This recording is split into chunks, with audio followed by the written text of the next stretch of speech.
Florida Gators lost a commit yesterday morning. We're going to talk about that here today on Locked On Gators. You are Locked On Gators, your daily podcast on the Florida Gators. Part of the Locked On Podcast Network, your team every day.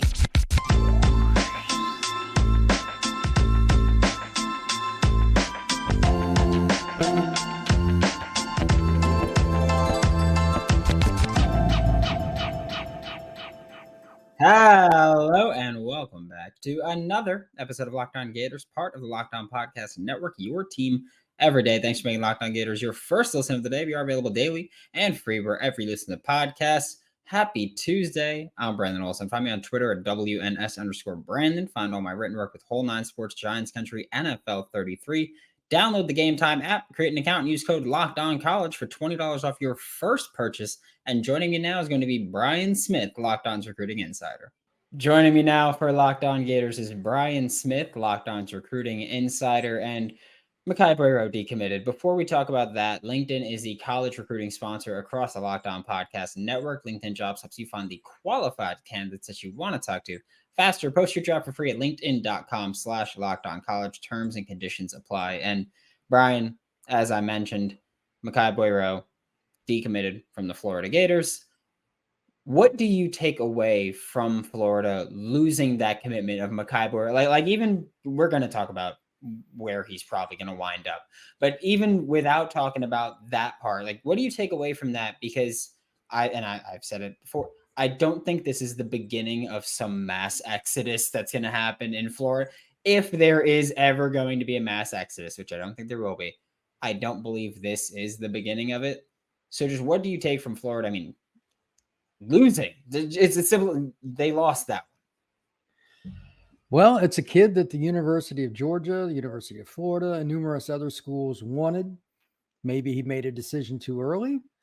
Maybe it's just stepping back. There's a lot of possibilities, but I'm still going to guess that Florida fans are concerned that he's going to wear red. So that would be your guess as well, I'm sure. And I think that's the part that is more hurtful than anything. If you thought he was going to NC State, it wouldn't bother you as much. But wouldn't care. Wouldn't care at all. But the fact that he's going to turn around and play against you, that's a different animal to itself. Here's the deal with him before you even ask, and why a lot of fans need to understand this. Star rankings are one thing, and they usually have a place. However, there are certain positions that are as unique as it gets. The most unique in football is a true zero technique. And what that means is you're the big bubba in front of the center that needs to be blocked by not one, but two human beings. There are about 5 to 10 of those in the country a year. And this isn't the greatest year for it in high school football anyway. Plus, you were taking that kid away from the school you compete with in Georgia, because that's where he's going to go. We already know it, barring something unforeseen, but in today's age, anything's possible. But that's my guess is what he's going to eventually do is sign with Georgia. You not only lose on your side, you lose on the other too. So that stings a little. Did I miss anything? No, I do have a question though about the ranking part, because just like you're our recruiting expert. Why does that not go into rankings? That like, hey, there's like 5 to 10 good, true, like pure nose tackles that are like that size and athletic. Like, why is he not automatically a blue chip player just for being good at a very rare position? It's a quality question. For him, specific, this two-part answer. For him specifically, he transferred schools to Creekside. He was overweight. He was in the 390 neighborhood, is what I was told, and then got down under 350 about the time he originally committed to Florida. I'm not sure he was on the radar of a lot of people other than schools that just kind of recruit that area heavily. So that's A. But the part about the zero technique and like on 3 or 24/7 or whatever, having a spot for that, I'm all for it, because that is not many people are going to sign up for that. Hey, I want to be the guy that gets double teamed. That's not what people are signing up for. So yeah, it's rare, man. There's only so many guys that can do it. Like, let's be honest, would Bama or Georgia be any good if they couldn't find those kids consistently? No, they'd have to literally change their defense. And to that point, Florida runs it at least some of the time, not as much as those two schools. If you don't have a 300+ pound guy playing nose, you're not going to be able to run it. Jackson, like the guy they've got there now, is not a little fella, but he's going to run out of eligibility too. You got to constantly bring him in. It's hard. Very limited room to miss on this. Yeah, that's like exactly why I'm just like, he should be highly rated. Like if he can do the thing that a lot of people can't do, and there's 5 to 10 of them, or even 20 in a class, it's not many. Yeah, I feel like you should be pretty highly rated considering it's the entire country. Regardless, though, I'm not here to change how recruiting sites want to do their rankings. I have plenty of problems with them. That's just one of them. But for Florida, Michai Boireau, he commits to Florida. A couple months later, decommits. Safe to say Georgia didn't fall back. Like Georgia wasn't like, oh, you committed to Florida, our biggest rival. Don't worry. Go ahead. We're just going to back off. I think it's safe to say Florida's not going to just all of a sudden go, oh, hey, you committed to our biggest rival. Sure.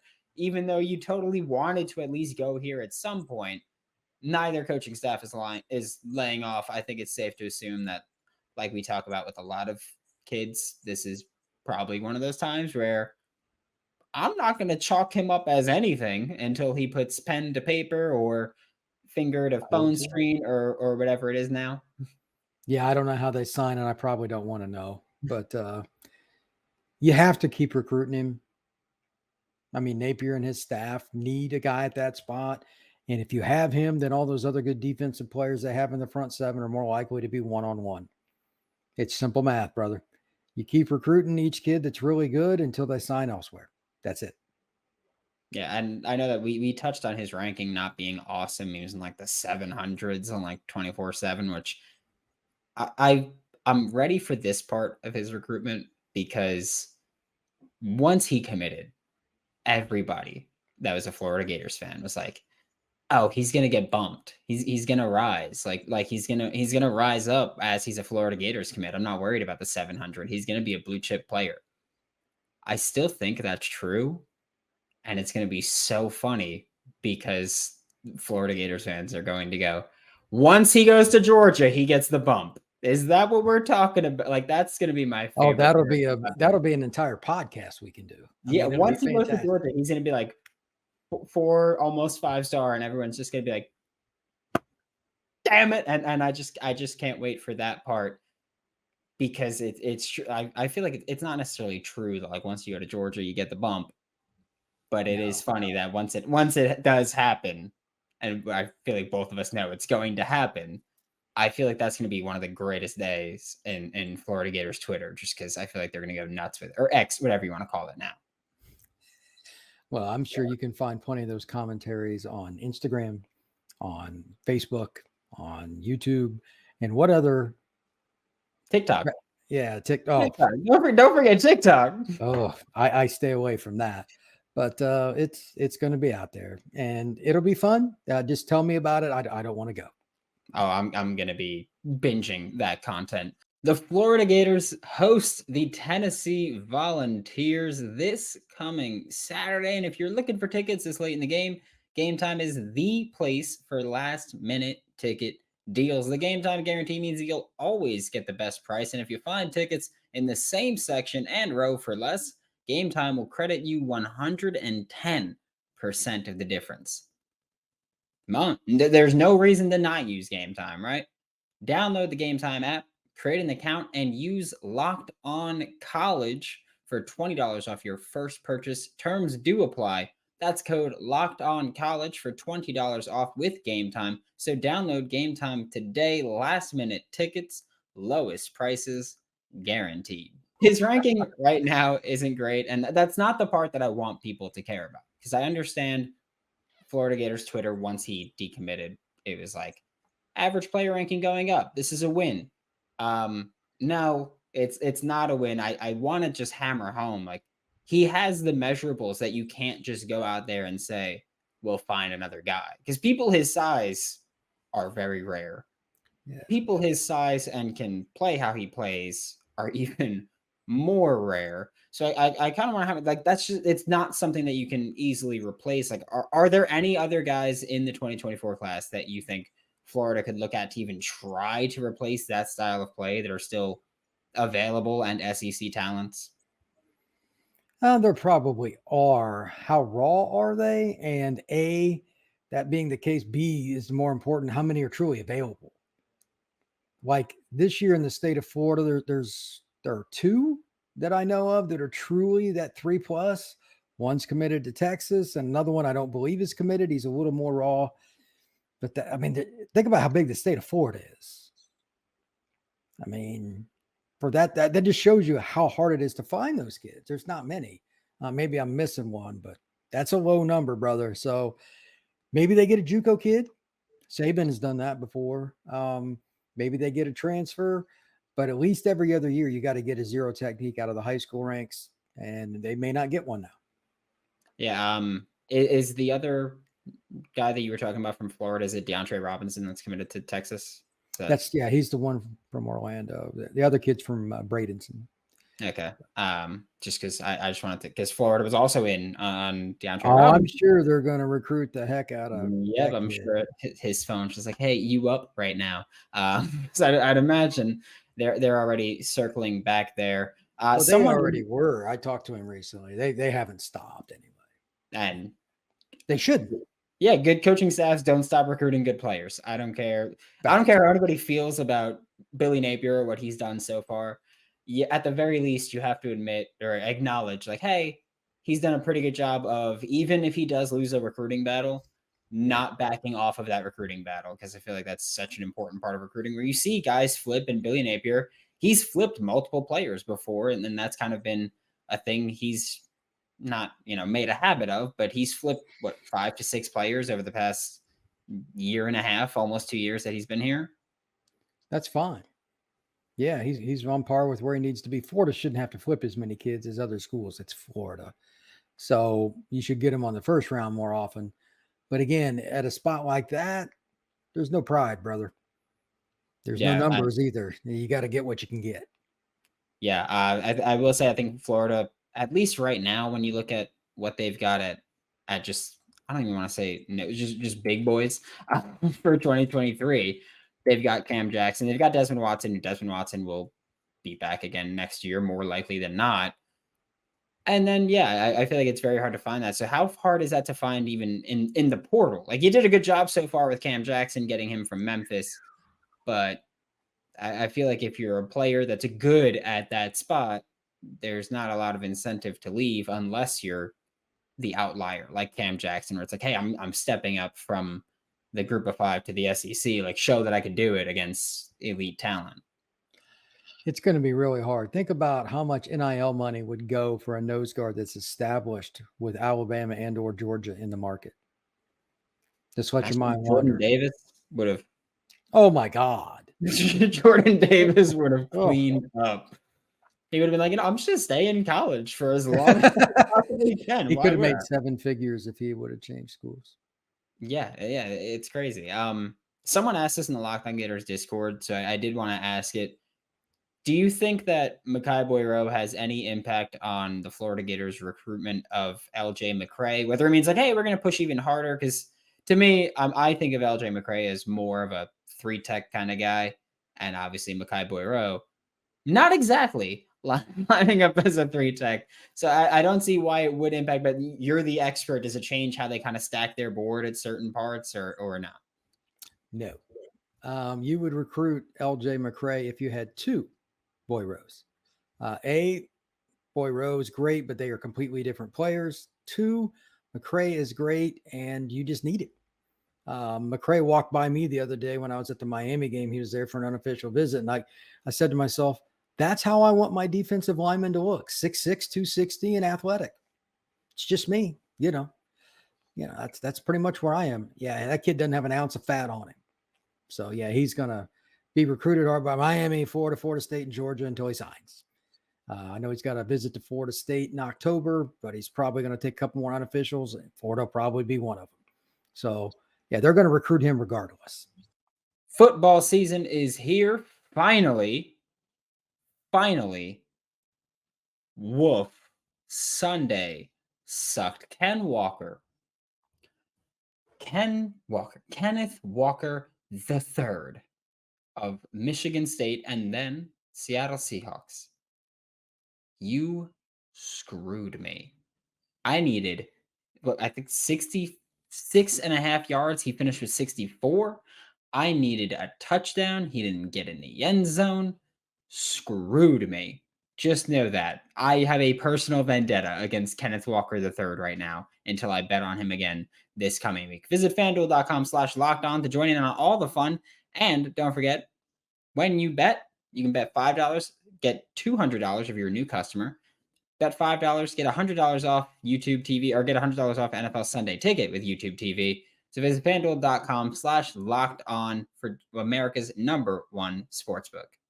Yeah, McCray is someone that you think, I think we've talked about this before. Long term, think he stays more as 3 tech, or does he go to D end edge style? I think he'll play both. Like, he's a rare kid. Like, if you run a 3-man line, you could play him on the edge. If you ran a 4, you could run him at strong side end. You could run him 3 technique and a 4. I mean, he's a nightmare because you don't know where he's going to play long term. Once he kind of figures out technique and he gets used to system wherever he's at, he could be really, really good. Yeah, and the Florida Gators right now are 1-1. Ugly, horrible, no good, very bad day of the loss to Utah. Yeah, that sucked. Dominant win over McNeese State, which it's McNeese State. But in both games, for everything that did look bad for the Florida Gators, I feel like the interior defensive line was not something that looked bad. Right. Like, at no point was it a concern for me, really, on the interior. How do you think that impacts Florida's recruiting along the interior? Because prior to this season, we spent the entire offseason, our Florida Gators fan spent the entire offseason trying to go, hey, no, the interior defensive line is going to be a strength this year. But of course, externally, it's proven. Because for Florida, you had insanely large defensive tackle in Desmond Watson, who a lot of people were like, hey, he's too big.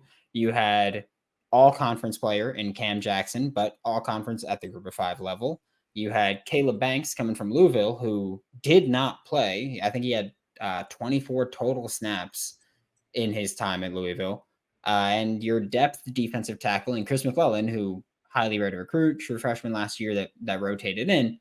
So far, everybody's looked good as a unit. They've just looked good. Do you think that maybe answers the question of like, hey, we can coach interior defensive line. Like we can get this done as far as just getting these recruits more interested in coming to Florida?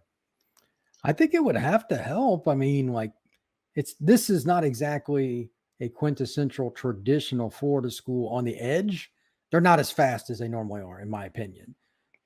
But the D line's still holding up the middle. So they're going to be able to look at recruits and say, well, look at this guy coming in from Mississippi. And look at this guy coming in from North Carolina. Look at this kid in Georgia. If you come to, this can be a dominant unit, not just interior. They got to get better on the edges. They probably need to add other pieces too. I'm sure you're more qualified to answer that than me. But when I watched that Utah game and I watched it, I'm like, okay, they're stuffing the run pretty good. They just didn't make critical plays. They didn't make game-changing plays on defense. They were just steady. So that's a start. But up the middle, it wasn't like Utah was busting them. And I know McNeese did, and I don't have to watch that game. I'm never watching that game. But anyway, I'm not wasting 3 hours of my life. The point is this: Florida's closer than people think. If you fix quarterback and you get a little more pass rush, they could be an 8 or 9 win team in 24. I still question if they'll win 6 this year, but look at it this way. Think about how many teams were like 5-7, 6-6 last season, or 2-0 right now look totally different. If your quarterback play improves and you find a pass rush, there you go. It's 2 most important things you can do. So there, I know a lot of people are throwing eggs and different things at Florida right now, but take your time, be patient here. Not that something that Florida fans are very good at right there, but nonetheless. I'm the one that's like, hey, be patient. And I'm still like, what the hell? Like I get it. Cause I'm supposed to be the more level-headed one and I'm pissed. So I understand it. But before I let you go, for Florida defensive line, I mean, it's still a good class overall, I believe, for the Florida Gators right now. How can you replace Michai Boireau now that he's gone? Because I feel like that was a big selling point, at least when we've talked before. You know, you still have Nasir Johnson over there, who's still big and athletic, but can you replace Michai Boireau? Do you bother trying, or are you just like, it's either him or we don't have a nose tackle that we're comfortable with. And obviously it's different for the staff internally, but just in your opinion. Well, I mean, they're going to recruit DeAndre, and there might be somebody else. I mean, Billy, you got to remember, he was at Louisiana. So the Texas, Louisiana, Arkansas area, there might be a 3-star there that they want or have their eye on. That's a lot of prospects that come out of that area that are defensive linemen. So I'm not saying they're done. I just may not know the player. Those areas especially are famous for some small school kid developing as a senior. There could be some 295-pound kid that's 6'5", that they just need to gain 25 pounds and be the nose guard. That could happen. So I wouldn't worry about that. I would just say, don't waste a scholarship. Worst case, you get a portal kid that's at least a role player or a JUCO kid. That's also an option. So it's Florida. Don't think about it too hard because chances are you're going to get one next year if you don't this year. Thank you very much. Thank you, Brian. This was Brian Smith, Locked On's recruiting insider and Florida Gators fans, the host of Locked On Seminoles. So do feel free to make fun of him. Not that we're really in a great position to do so, but feel free to make fun of him. But thank you so much, Brian. Catch him all throughout the Locked On College channel and every week on Locked On Gators.